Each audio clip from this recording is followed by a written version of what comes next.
नमस्कार। आज हम एक बहुत ही बड़ी कहानी की बात करने वाले हैं। एक ऐसी कहानी जो हम सबकी कहानी है। ये सिर्फ तारों और ग्रहों की नहीं बल्कि हमारी अपनी शुरुआत की कहानी है। तो चलिए साथ मिलकर इस ब्रह्मांड के रहस्यों से पर्दा उठाते हैं।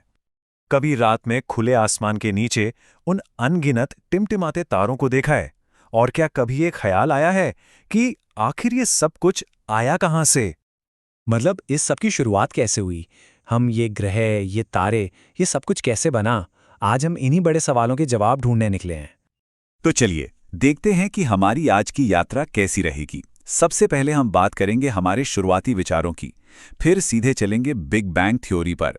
ये भी जानेंगे कि दुनिया और ग्रह कैसे बने, हमारी अपनी पृथ्वी ने आकार कैसे लिया, और आखिर में वो सबसे जरूरी सवाल, जीवन की चिंगारी कैसे जली। तो सीधे बिग बैंग पर कूदने से पहले चलिए थोड़ा सा टाइम में पीछे चलते हैं और देखते हैं कि पुराने जमाने के विचारकों ने इस ब्रह्मांड की पहेली को सुलझाने की कोशिश कैसे की थी। देखिए ये कितना दिलचस्प है कि कैसे एक ही आइडिया, एक ही विचार लगभग 150 सालों में धीरे धीरे विकसित हुआ।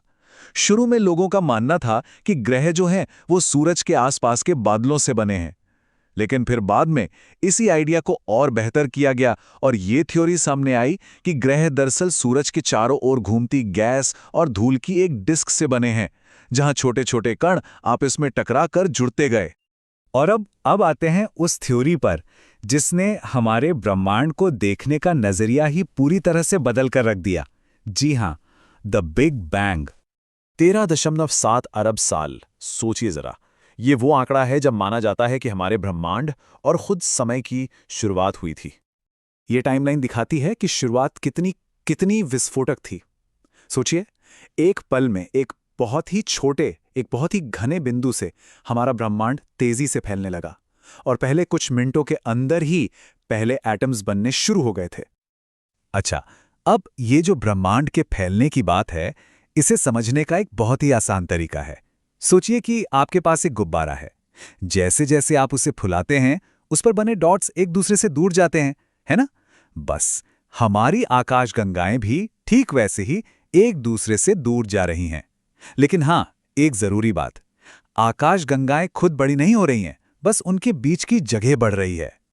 तो ठीक है, ब्रह्मांड फैल रहा था, लेकिन इस शुरुआती उथल-पुथल और केओस से तारे और ग्रह आखिर बने कैसे? तो इसकी सारी कहानी शुरू होती है ग्रेविटी, यानी गुरुत्वाकर्षण से।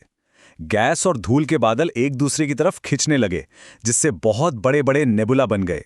इन्हीं नेबुला के अंदर गैस के घने गोले बने, और जब वो इतने ज्यादा गर्म हो गए तो उनमें जैसे आग लग गई, और इस तरह हमारे पहले तारों का जन्म हुआ। और इन्होंने ही लगभग 5 से 6 अरब साल पहले ब्रह्मांड को रोशन किया था। और हां, ग्रहों के बनने की कहानी भी कुछ कुछ ऐसी ही है। एक नए तारे के चारों ओर धूल और गैस की एक डिस्क घूम रही थी। धीरे धीरे धूल के कण आपस में चिपकने लगे, बड़े होते गए, और फिर ये बड़े टुकड़े गुरुत्वाकर्षण की वजह से एक दूसरे से जुड़ते गए और आखिरकार एक ग्रह बन गया। तो चलिए अब इस विशाल ब्रह्मांड से जूम इन करते हैं अपने घर पर, हमारी अपनी पृथ्वी पर। देखते हैं इसका जन्म कैसे हुआ।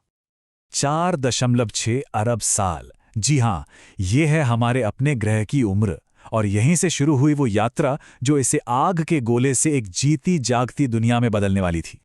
शुरुआत में अपनी पृथ्वी आज जैसी बिल्कुल नहीं थी।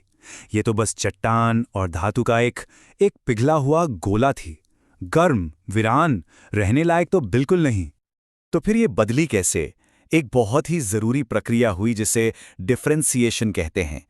जब पृथ्वी पिघली हुई थी तो जो भारी चीजें थीं जैसे लोहा, वो अंदर केंद्र की तरफ डूब गईं, और जो हल्की चीजें थीं वो ऊपर सतह पर आ गईं। बस इसी से हमारे ग्रह की अलग अलग परतें बनी। और इसका नतीजा क्या हुआ? एक परतदार ग्रह, सबसे अंदर एक ठोस कोर, उसके बाहर पिघली हुई धातु, फिर चट्टान की एक मोटी परत जिसे मैंटल कहते हैं, और सबसे ऊपर वो पतली सी परत जिस पर हम सब रहते हैं, यानी क्रस्ट। अब हमारा ग्रह अगले पड़ाव के लिए तैयार था। तो ठीक है, ग्रह की परतें तो बन गईं, लेकिन सिर्फ इतना ही काफी नहीं था, है ना? अब जरूरत थी एक वायुमंडल की, महासागरों की, और उस सबसे रहस्यमयी चीज की, यानी जीवन की। देखिए, हमारा वायुमंडल हमेशा से ऐसा सांस लेने लायक नहीं था। शुरू में तो जो भी गैसें थीं उन्हें सूरज की हवाओं ने उड़ा दिया। फिर ज्वालामुखियों ने पृथ्वी के अंदर से बहुत सारी गैसें बाहर निकालीं। और फिर आया सबसे बड़ा बदलाव, जब शुरुआती जीवन ने फोटोसिंथेसिस से हमारे वायुमंडल में ऑक्सीजन भरना शुरू कर दिया। 3.8 अरब साल पहले महासागरों के बनने के बाद कुछ ऐसा हुआ जिसने सब कुछ बदल दिया। जीवन की पहली चिंगारी जली और हमारे ग्रह की कहानी हमेशा के लिए बदल गई। तो ये थी कहानी, तारों की धूल से एक ग्रह बनने तक और फिर उस ग्रह पर जीवन के आने तक। सच में एक कमाल की कहानी है। तो इस इतनी बड़ी, इतनी पुरानी कहानी में हमारा क्या रोल है? इस ब्रह्मांड की कहानी का अगला चैप्टर क्या होगा?